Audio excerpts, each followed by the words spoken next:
बच्चों अब सोने का समय हुआ। तितली रानी थक सी गई, खिलौनों ने भी आंखें झुकाई। चंदा मामा मुस्कुराए,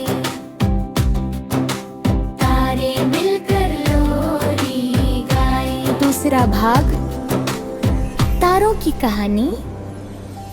तारा